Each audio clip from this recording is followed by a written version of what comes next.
السلام علیکم ورحمۃ اللہ وبرکاتہ۔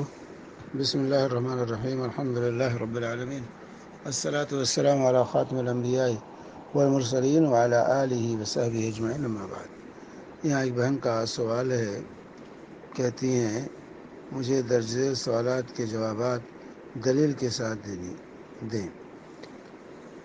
الحمدللہ،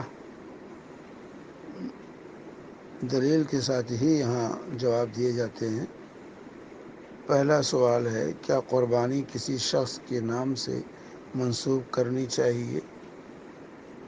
دوسرا سوال، کیا مرحومین کے نام سے قربانی کی جا سکتی ہے؟ نمبر 3، کیا قربانی عورتوں اور بچوں جن کا عقیقہ ہو چکا ہو کے نام سے کی جا سکتی ہے؟ دیکھیے، اولاً یہ واضح ہو، پہلا سوال جو آپ کا قربانی کسی شخص کے نام سے منسوب کرنی چاہیے، کہ ذبح کرتے وقت جس کی طرف سے قربانی کی جا رہی ہے اس کی طرف منسوب کرنا چاہیے، اس کا نام لینا چاہیے کہ فلاں کی طرف سے۔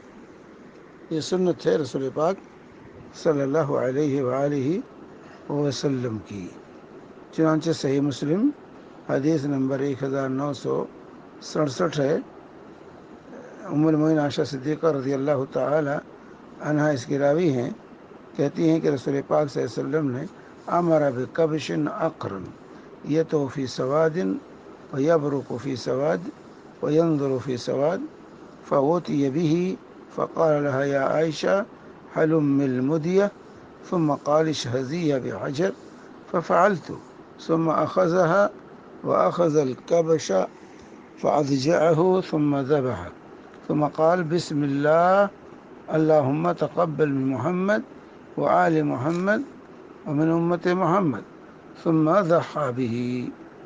یہ الفاظ ہیں صحیح مسلم کے، کہ کہتی ہیں کہ اللہ کے نبی صلی اللہ علیہ وسلم نے ایک میڈھا دمبا لانے کا حکم دیا جو سینگ والا ہو، جو کالے میں چلتا ہو، کالے میں بیٹھتا ہو اور کالے میں دیکھتا ہو۔ تو ایسا بکرا جو ہے دمبا آپ کے لیے لایا گیا۔ فقال لها، تو اللہ کے نبی صلی اللہ علیہ وسلم نے عائشہ رضی اللہ تعالی عنہا سے کہا، یا عائشہ حلم المدیہ، چھری لے کے آؤ۔ کہتی ہیں کہ پھر آپ نے فرمایا اشہزیہ بحجر، اس کو پتھر سے تیز کرو، پتھر سے رگڑ کر اس کو تیز کرو۔ کہتی ہیں میں نے تیز کیا چھری کو، اور پھر آپ نے چھری سنبھالی اور جو ہے دمبے میڈھے کو سنبھالا، اس کو لٹایا، اور پھر آپ نے جو ہے بسم اللہ اللہم تقبل من محمد وآل محمد ومن امت محمد کہتے ہوئے اس کو قربان کر دیا، ذبح کیا۔ تو یہاں سنت یہ ہے کہ ذبح کرتے وقت جس کی طرف سے قربانی پیش کی جا رہی ہے اس کا نام ذکر کیا جائے۔ ذبح کرنے والا اپنا نام اپنی طرف سے کر رہا ہے تو خود ذبح کر رہا ہے تو کہ اللہم تقبل منی، یا اپنا نام لے لے جس طرح سے پاک صلی اللہ علیہ وسلم نے یہاں نام لیا اللہم تقبل من محمد وآل محمد، تو اس طرح کا منسوب کرنا یہ سنت ہے رسول پاک صلی اللہ علیہ وسلم کی قربانی کرتے ہو۔ جس کی طرف سے قربانی کی جا رہی ہے اس کی طرف اس کو منسوب کرنا، یعنی اس کا نام لے کر کہ اللہ فلاں کی طرف سے اس کو قبول فرما لے، فلاں کی طرف سے یہ قربانی ہے۔ تو یہ جو ہے سنت ہے رسول پاک سے۔ البتہ پہلے سے اشتہار کرنا، اعلان کرنا، یہ ریا و نمود میں داخل ہوتا ہے، اس لیے اس سے بچنا چاہیے۔ دوسرے نمبر کا جو سوال ہے، مرحومین کی طرف سے قربانی کی جا سکتی ہے کہ نہیں؟ تو اولاً تو مرحوم کی اصطلاح میت کو مرحوم کہنے سے بچنا چاہیے۔ مرحوم کے معنی ہوتے ہیں رحم کیا ہوا۔ اردو والے عام طور سے مرحوم کا مطلب میت سمجھتے ہیں، لیکن مرحوم کا اصلی معنی جس پر رحم کیا گیا ہے۔ ہم یقین کے ساتھ کسی کے بارے میں نہیں کہہ سکتے کہ اس پر رحم کیا گیا ہے، اس لیے مرحوم کہنے سے بچنا چاہیے جو ہے، اور میت کہنا چاہیے۔ میت کی طرف سے قربانی وہ مرحوم ہے کہ نہیں ہے اللہ عالم، اس کا اللہ ہی کو علم ہے۔ تو مرحوم کہنے سے ہمیں بچنا چاہیے کسی میت کو، بلکہ رحمہ اللہ کہنا چاہیے، دعا دینا چاہیے، اللہ رحمہ اللہ یا رحمۃ اللہ علیہ، یہ کلمات استعمال کرنا چاہیے میت کے ساتھ کہ اللہ اس پر رحم فرمائے۔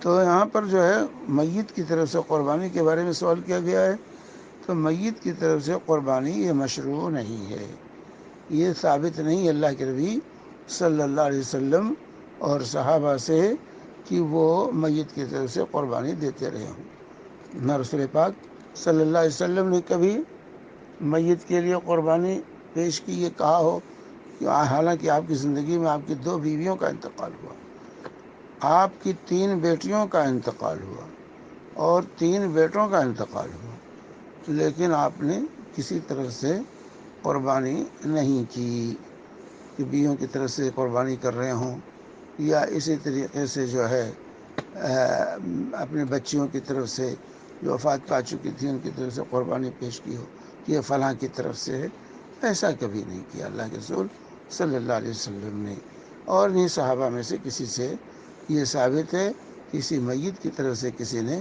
قربانی پیش کی ہو۔ جو سنت طریقہ تھا وہ یہی تھا کہ انسان اپنی طرف سے اور اپنے اہل عیال کی طرف سے قربانی پیش کرتا تھا، کہتا تھا اللہم تقبل منی و من اہل بیتی، اللہ میری طرف سے اور میرے گھر والوں کی طرف سے قبول کر لے۔ یہی طریقہ جو رسول پاک صلی اللہ علیہ وسلم کی صحیح مسلم کی حدیث سے واضح ہوئی، اور یہی طریقہ صحابہ کا بھی تھا۔ چنانچہ اس سلسلے میں جو ہے عطا بن یسار روایت کرتے ہیں ابو ایوب انصاری رضی اللہ تعالی عنہ سے، کہتے ہیں کہ جو ہے انہوں نے عطا بن یسار نے رحمہ اللہ نے ابو ایوب انصاری سے پوچھا کیف کانت الضحایا فیکم علی عہد رسول اللہ صلی اللہ علیہ وسلم، کہ اللہ کے رسول صلی اللہ علیہ وسلم کے زمانے میں قربانی کا آپ لوگوں کیا کیا رواج تھا، کیسے قربانی کرتے تھے، کیا کیفیت تھی؟ تو فرمایا کان الرجل فی عہد النبی صلی اللہ علیہ وسلم یضحی بالشاء عنہ وعن اہل بیتہ، کہ رسول پاک صلی اللہ علیہ وسلم کے زمانے میں انسان جو ہے قربانی اپنی طرف سے اور اپنے اہل و عیال کی طرف سے ایک بکرا یا ایک دمبا ذبح کرتا تھا، وَيَأْكُلُونَ وَيُطْعِمُونَ، تو خود کھاتے تھے دوسروں کو بھی کھلاتے تھے، ثُمَّ تَبَعَ النَّاسُ فَصَارَ كَمَا تَرَىٰ، پھر لوگ فخر و بباہات میں لگے تو تم دیکھ رہے ہو کہ اس کا انجام کیا ہوا۔ یہ سنن ابن ماجہ حدیث نمبر 3147 اور سنن ترمذی حدیث نمبر 1541 سے صحیح روایت ہے۔ تو یہاں اپنی طرف سے اپنے بال بچوں کی طرف سے یہ طریقہ رہا ہے قربانی کرنے کا۔ میت کی طرف سے قربانی کا رواج صحابہ کے ہاں نہیں تھا، اس لیے یہ مشروع نہیں ہے۔ اگر یہ مشروع ہوتا تو صحابہ اور رسول پاک صلی اللہ علیہ وسلم و صحابہ ضرور الگ سے اس کا اہتمام کرتے۔ اس لیے میت کی طرف سے انسان کو صدقہ کرنا چاہیے، قربانی نہیں کرنی چاہیے، یہ واضح ہو، کیونکہ یہ رسول پاک صلی اللہ علیہ وسلم اور صحابہ سے میت کی طرف سے قربانی یہ ثابت نہیں ہے کہ انہوں نے صراحت کے ساتھ اس طرح کی قربانیاں الگ سے پیش کی ہوں۔ البتہ علماء نے کہا کہ اپنی قربانی میں شامل کرنا چاہتا ہے، اس اللہ کی جگہ تقبل من محمد وہ آل محمد کہتے تھے، تو جو ہے اس کے جو ہے اسی سے لوگوں نے کہا کہ اگر قربانی میں مطلق ایسے شامل کر لیتا ہے تو یہ جائز ہے، لیکن الگ سے قربانی میت کی طرف سے یہ مشروع نہیں ہے۔ کیا قربانی عورتوں اور بچوں جن کا عقیقہ ہو چکا ہو کے نام سے کی جا سکتی ہے؟ دیکھیے، عقیقے کا قربانی سے کوئی تعلق نہیں ہے، عقیقہ ہو چکا ہے یا نہیں ہو چکا ہے، قربانی کے لیے عقیقے کا ہونا یہ شرط نہیں ہے۔ قربانی الگ عبادت ہے، عقیقہ الگ عبادت ہے، اس لیے عقیقہ ہوا ہو یا نہ ہوا ہو، قربانی مرد ہو یا عورت ہو، کسی کی طرف سے بھی، بچے ہوں بوڑھے ہوں جوان ہوں، سب کی طرف سے قربانی جائز جو ہے، ایسی کوئی تخصیص وارد کتاب و سنت میں نہیں ہے. جو کتاب و سنت میں کوئی تخصیص وارد نہیں ہے تو ہم اس کو خاص کسی کے ساتھ نہیں کر سکتے. تو عقیقہ ہوا ہو یا نہ ہوا ہو، قربانی کی استطاعت ہے، مرد ہو یا عورت ہو، تو اس کو قربانی کرنی چاہیے. قربانی اس کو کرنی چاہیے. جو ہے اللہ کے رسول صلی اللہ علیہ وآلہ وسلم نے اس کی طرف ہمیں رغبت دلائی ہے، اس کی طرف رغبت دلائی ہے کہ قربانی کرنی چاہیے. اور ایک فیملی سے ایک قربانی کافی ہے، اور اس میں جو ہے سب بال بچے، اپنا انسان، شوہر، بیوی، اس کے بچے سب شریک ہوں گے. چنانچہ اللہ کے نبی صلی اللہ علیہ وسلم نے فرمایا تھا کہ جو ہے یا ایھا الناس حجۃ الوداع کے موقع پر علی کل اہل بیت فی کل عام اضحیہ، ہر اہل فیملی پر ہر سال قربانی ہے. تو پوری فیملی کی طرف سے، میاں بیوی بچوں کی طرف سے قربانی انسان کو دینی چاہیے. وصلی اللہ علی نبینا محمد وعلی آلہ وصحبہ وسلم.